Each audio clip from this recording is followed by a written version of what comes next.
नमस्कार, मिशन सच नेटवर्क में आपका स्वागत है और मैं हूं आपके साथ विकास जायसवाल। खबरों की शुरुआत करते हैं अलवर की प्रमुख खबरों से। अलवर में राशन डीलर 5वें दिन भी राशन वितरण कार्य बहिष्कार कर अनिश्चितकालीन हड़ताल पर रहे। पूर्व शहर अध्यक्ष उमेश चंद गुप्ता ने कहा कि राशन डीलरों ने प्रति माह 30,000 रुपये मानदेय 2% छीजत का प्रावधान रखने तथा बकाया कमीशन दिलाने की मांग की।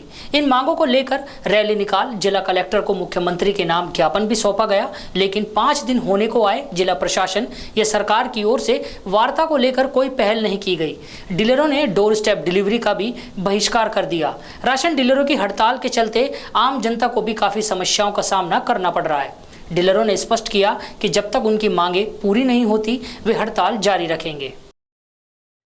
राशन डीलर एसोसिएशन जो विक्रेता संघ जयपुर के प्रांतीय आह्वान पर राशन डीलरों ने हड़ताल कर रखी है, वितरण बिल्कुल बंद कर रखा है, उसका आज 5वां दिन है। 1 अगस्त 2024 से हम लोगों ने बिल्कुल भी वितरण बंद कर रखा है और कहीं पूरे राजस्थान में वितरण नहीं हो रहा है। हमारी जो मुख्य मांग वो है, हमें मासिक मानदेय 30,000 रुपये प्रति महीने का। जब तक वो नहीं मिलेगा हम कोई वितरण नहीं करेंगे। उसके साथ साथ जो गेहूं आता है उस पर भी हमें छीजत होती है, तो हम 2% छीजत मांग रहे हैं। पहले जब से ये पॉस मशीनें नहीं आई थी उससे पहले हमें 1% छीजत मिला करती थी खाद्यान्न पर, लेकिन पॉस मशीनें लगने के बाद सरकार ने वो छीजत भी हमारी बंद कर दी, तो हम 2% छीजत भी उस पर चाहते हैं।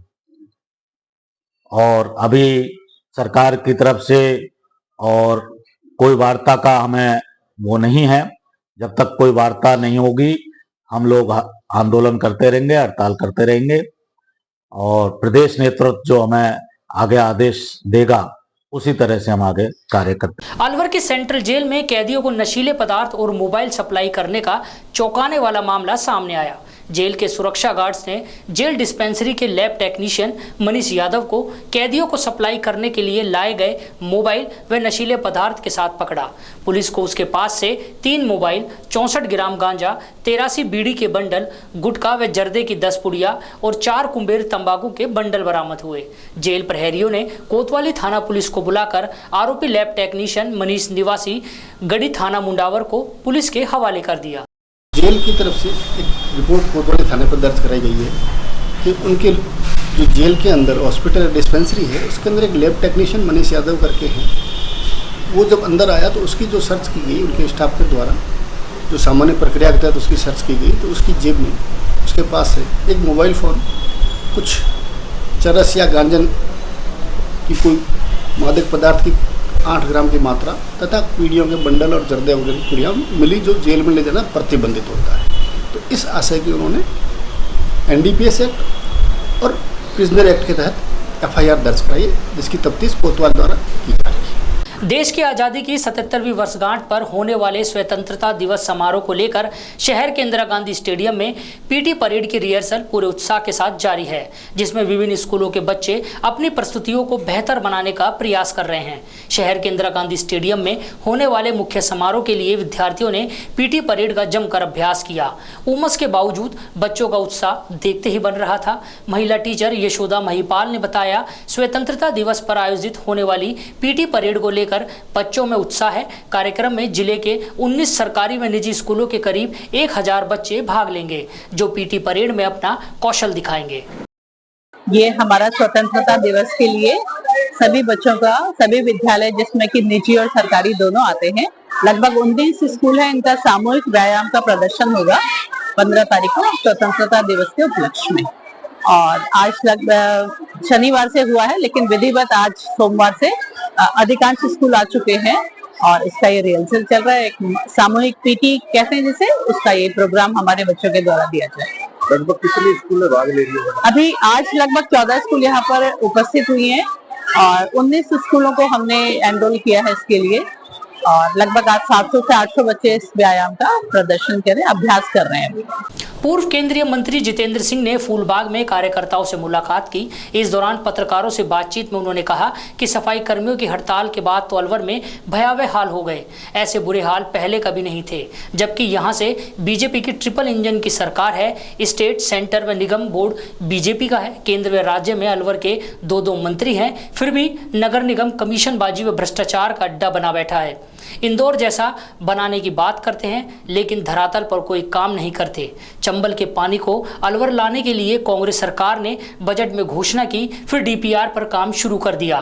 बीजेपी सरकार आते ही योजना को बंद कर दूसरी योजना लेकर आए, लेकिन धरातल पर कोई काम नजर नहीं आया।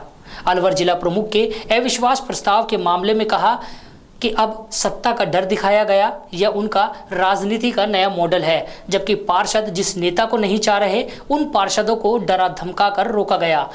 ऐसा ही ये राज्यों में करते हैं। जितेंद्र सिंह ने आगे कहा कि केंद्रीय मंत्री भूपेंद्र यादव के बारे में कि वे काबिल हैं, लेकिन उनको अलवर में समय देना चाहिए। केंद्र सरकार से पैसा लेकर आना चाहिए। उनका दायित्व बनता है कि बड़ी योजना लेकर आए।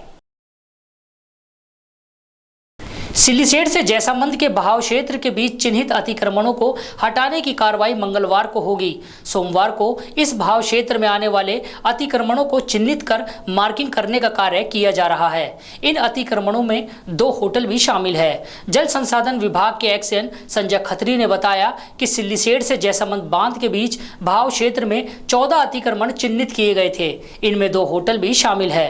मंगलवार को जल संसाधन विभाग, यूआईटी, पुलिस एवं राजस्व विभाग की टीम के संयुक्त तत्वावधान में अतिक्रमण हटाने की कार्रवाई की जाएगी। अतिक्रमण हटाने के दौरान 40 पुलिस कर्मियों का जाब्ता मौजूद रहेगा। 40 पुलिस कर्मियों का जाब्ता जिला प्रशासन देता आ गया। नगर विकास न्यास, राजस्व और जल संसाधन विभाग की संयुक्त टीम मौके पे इसको अतिक्रमण जो भी चिन्हित किए गए थे सिल्लीसेठ के वेस्ट वियर के पानी के बहाव से जैसामंद में जो पानी जाता है उसके रास्ते में जो भी अवैध निर्माण अतिक्रमण है उनको हटाने की प्रशासन के सहयोग से कार्रवाई की गई। शहर के शिवपुरा मोहल्ले में सावन मास के तीसरे सोमवार को शिव भक्तों द्वारा पूजा अर्चना कर सुख समृद्धि की कामना की गई और दुग्धाभिषेक व जलाभिषेक किया गया। शिवपुरा शिव मंदिर में सुबह से ही हर हर महादेव की गूंज शुरू हो गई। शिव भक्तों द्वारा पंचामृत, पुष्पमाला, चंदन और अक्षत से पूजन किया गया एवं भक्तों ने जलाभिषेक व दूधाभिषेक करके सुख समृद्धि की कामना की। पंडित दीपक अवस्थी व अनिल शर्मा ने बताया, पारस पत्थर से निर्मित शिवलिंग का विशेष आकर्षण है। जो भी इस मंदिर में भगवान शिव से कामना करता है उसकी अल्प समय में इच्छा पूर्ति होती है। शिव मंदिर कई वर्ष पुराना है। पारस पत्थर का बना शिवलिंग रात्रि में मणि के समान चमकता है। मोहल्ले में स्थित प्राचीन लगभग 150 से 200 साल पुराना, और जैसा कि मोहल्ले वासी बताते हैं कि ये पारस पत्थर से निर्मित शिवलिंग है, जहाँ रात्रि में ये शिवलिंग अपना अनेक प्रकार से रूप बदलता है। और ये तो श्रावण मास है, तो श्रावण मास में तो प्राय सभी मंदिरों में रुद्राभिषेक चल रहे हैं। उसी हिसाब से यहाँ कॉलोनी वासियों ने मिलकर आज वैदिक मंत्रों के द्वारा, शुक्ल यजुर्वेद के द्वारा रुद्राभिषेक कराया है सहस्त्र धारा से। टेहला थाना क्षेत्र के गांव मांडलवास में सर्पदंश से एक महिला की मृत्यु हो गई। मृतका के पति रामबाबू मीणा ने बताया कि वे अपनी पत्नी मनीषा के साथ खेत पर कृषि कार्य कर रहे थे। खेत पर कार्य करते समय उनकी पत्नी को सांप ने काट लिया, जिसे घायल अवस्था में टेहला चिकित्सालय ले गए, जहां से चिकित्सकों ने प्राथमिक उपचार के बाद राजगढ़ रेफर कर दिया। राजगढ़ अस्पताल में मनीषा की उपचार के दौरान मौत हो गई। सूचना पर टेहला पुलिस राजगढ़ अस्पताल पहुंची और शव का मेडिकल बोर्ड से पोस्टमार्टम करवाकर शव परिजनों को सुपुर्द किया। मैं और मेरी पत्नी खेत पर काम कर रहे थे। उसने अचानक से खेत में सांप ने काट लिया। उसकी तबीयत बिगड़ने पर हम टेहला लेके आए। टेहला हॉस्पिटल से राजगढ़ रेफर कर दिया और राजगढ़ में उसकी मृत्यु हो गई।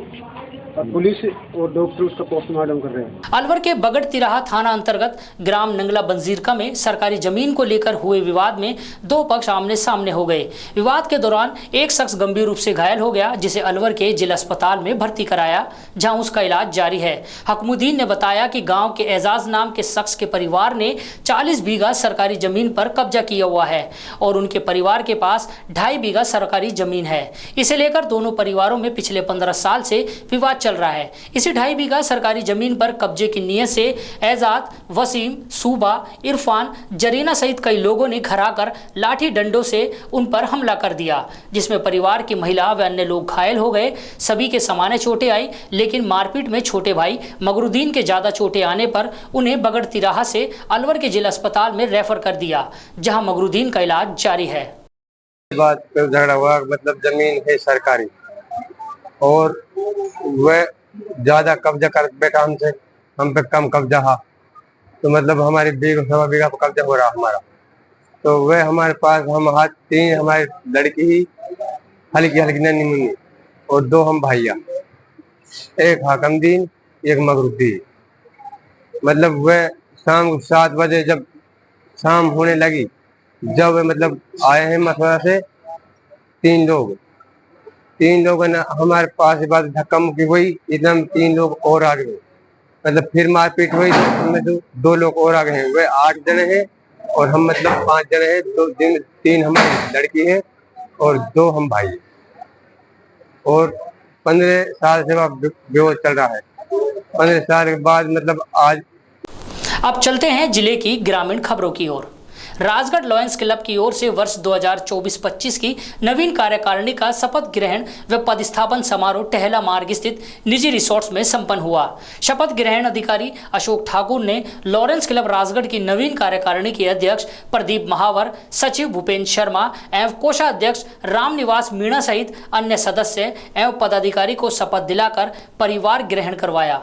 अशोक ठाकुर ने बताया कि निवर्तमान अध्यक्ष खेम सिंह आर्य ने अपने कार्यकाल के दौरान सेवा कार्यों में सहयोग के लिए लॉयन क्लब के सदस्यों को स्मृति चिन्ह में लॉयन पिन प्रदान कर सम्मानित किया। वहीं नवीन कार्यकारिणी के अध्यक्ष प्रदीप महावर ने आगामी वर्ष में कराए जाने वाले सेवा कार्यों के बारे में जानकारी दी। कठूमर नगर पालिका द्वारा कस्बे के लक्ष्मणगढ़ बाईपास रोड पर बारिश के चलते पानी भर गया, जिसे टैंकरों के माध्यम से निकाला गया। इसके साथ ही मौसमी बीमारियों के बचाव के लिए मुख्य बाजार की नालियों में फिनाइल डाला गया। अध्यक्ष शेर सिंह मीणा ने बताया कि बरसात के मौसम में पनपे बैक्टीरिया और मौसमी रोगों से बचाव के लिए कस्बे के मुख्य बाजार, झोपड़ी वाले मंदिर, जैन चौक पर सड़क मार्ग की नाली व नालों में फिनाइल डाली गई व कई क्षेत्रों से टैंकरों के माध्यम से सड़क पर भरा पानी निकाला गया। विराटनगर विधानसभा क्षेत्र में श्री परम सेवा संस्थान चैरिटेबल ट्रस्ट द्वारा निःशुल्क 8 दिवसीय 11 धाम यात्रा श्री 1008 श्री कृष्णदास महाराज जी के सानिध्य में रवाना हुई। जिला परिषद एवं अध्यक्ष शिवदान फागना ने यात्रियों को स्वागत कर यात्रा को रवाना किया, जिसमें एनजीओ अध्यक्ष राम अवतार जाट, बाणगंगा मंडल अध्यक्ष सीताराम सैनी सहित बड़ी संख्या में लोग मौजूद रहे। अखिल विश्व गायत्री परिवार शांतिकुंज हरिद्वार के तत्वावधान में राजगढ़ कस्बे के माचाड़ी मार्ग स्थित गायत्री शक्तिपीठ पर नवनिर्मित मां भगवती भवन का लोकार्पण व सम्मान समारोह आयोजित किया गया। गायत्री शक्तिपीठ के वरिष्ठ जन प्यारे लाल ने बताया, उप जोन प्रभारी दिनेश गुप्ता, वरिष्ठ गायत्री परिजन श्याम सुंदर शर्मा, आरसी मीना, भाजपा के पूर्व जिला अध्यक्ष इंद्रजीत सिंह पाटा मुख्य अतिथि रहे। जिला संयोजक सतीश बड़ाया ने गुरुदेव के विचारों को घर घर पहुंचाने का संकल्प कराया। गायत्री परिवार ट्रस्ट के मुख्य प्रबंधक ट्रस्टी मीना खंडेलवाल व निर्माण समिति के दिनेश कुमार चौबे की ओर से आय व्यय का ब्यौरा प्रस्तुत किया गया। भगवती भवन का उद्घाटन और सम्मान समारोह किया गया, जिसमें दानदाताओं ने जो दान राशि दी उनका सम्मान और 3 सीए बच्चे बने उनका सम्मान, जिले की जो हमारी टीम आई थी वरिष्ठ जनों का हमने सम्मान किया और उनको साहित्य देकर और दुपट्टा उड़ा के उनका सम्मान कर 3 बच्चियों के सिर पे हमने साहित्य रखकर रामायण और गुरुदेव के प्रज्ञापुराण रखकर हमने गीता काटने की जगह हमने पर्दा हटाने का जो कार्यक्रम से हमने मां भगवती भवन का उद्घाटन का शुरुआत की और उस प्रोग्राम के लास्ट में 108 कुंडे यज्ञ की घोषणा अलवर जिले के हमारे जो जोन प्रभारी हैं उनके द्वारा करवाई गई। सांजापुर कस्बे के निजी होटल में घिलोट मैन्युफैक्चरर्स एसोसिएशन के तत्वावधान में घिलोट, सांजापुर, नीमराणा, बहरोड, सोतानाला, केशवाना इंडस्ट्रियल एसोसिएशन के संयुक्त संवाद कार्यक्रम वन एवं पर्यावरण मंत्री भूपेंद्र यादव के मुख्य आतिथ्य में आयोजित हुआ। पदाधिकारियों ने केंद्रीय मंत्री भूपेंद्र यादव को स्मृति चिन्ह भेंट कर स्वागत एवं सम्मान किया। मंत्री भूपेंद्र यादव ने बजट 2024 में वन एवं पर्यावरण के साथ उद्योगों को सरकार द्वारा दी जा रही सुविधाओं एवं रियायतों पर चर्चा की। साथ ही संवाद कार्यक्रम में मुद्रा loan, credit guarantee scheme, factory land development के तहत 100 करोड़ लागत की क्रेडिट गारंटी स्कीम, 150 बेड का ESIC हॉस्पिटल बनवाने, घिलोट को नेशनल हाईवे से जोड़ने के लिए फ्लाईओवर, निर्बाध बिजली व पानी पर चर्चा कर समाधान की बात कही। प्रशासन के साथ मिलकर के एक डेजिग्नेटेड डंपिंग ग्राउंड हो और उसमें अभी से ही एक वेस्ट मैनेजमेंट का प्लान अगर इस क्षेत्र में, जिसके लिए सरकार ने काफी प्रयोजन किए हैं, वो इस क्षेत्र के लिए एक बढ़िया कार्यक्रम हो सकता है। जो हाईवे की कनेक्टिविटी को जोड़ने के लिए जो पनियाला वाला जो मोड़ से दोनों हाईवेज को जोड़ने का विषय है, उस पर तो सरकार का काम शुरू हुआ ही है, लेकिन आगे उसको कुशखेड़ा इंडस्ट्रियल एरिया से और एक जो आपका विशेष रूप से घिलोट वालों ने जो विषय रखा है NSP ऑफिस से मुड़ने का, उसके लिए निश्चित रूप से हम आपके साथ मिलकर के कार्य करके और इस विषय को दूर करने का कार्य करेंगे। और मेरा ये मानना है कि ये जो बजट है ये हमारे ITIs के मॉडर्नाइजेशन का बजट है, ये वुमेन एम्पावरमेंट का बजट है। मैं इंडस्ट्री को एक आह्वान भी करना चाहता हूँ कि जिन इंडस्ट्रियों में क्षमता है, जिन इंडस्ट्री में ताकत है, वो यहाँ पर आसपास स्किल डेवलपमेंट और ITI के साथ जुड़ करके अपने काम को, एम्प्लॉयबिलिटी का जो गैप है उसको दूर करने का काम करें। और दूसरा जो छोटे लोकल प्रोडक्ट हैं वो हम SHG के साथ जोड़ सकते हैं। खासकर ऐसे आइटम है जो कंज्यूमेबल है, जो आपके इंडस्ट्री के कंजम्पशन के लिए डे टू डे नीड पर आते हैं, उसको SHG से जोड़ सकते हैं। क्योंकि प्रधानमंत्री जी का जो विजन है वो विजन ये है कि हम देश में जो हमारे सेल्फ हेल्प ग्रुप है उनमें न केवल रोजगार पैदा करें, रोजगार पैदा करने के साथ साथ हर गांव में सेल्फ हेल्प ग्रुप की महिला को लखपति दीदी बनाने का कार्यक्रम। अब तक की खबरों में इतना ही। नई खबरों के साथ फिर मुलाकात होगी। नमस्कार।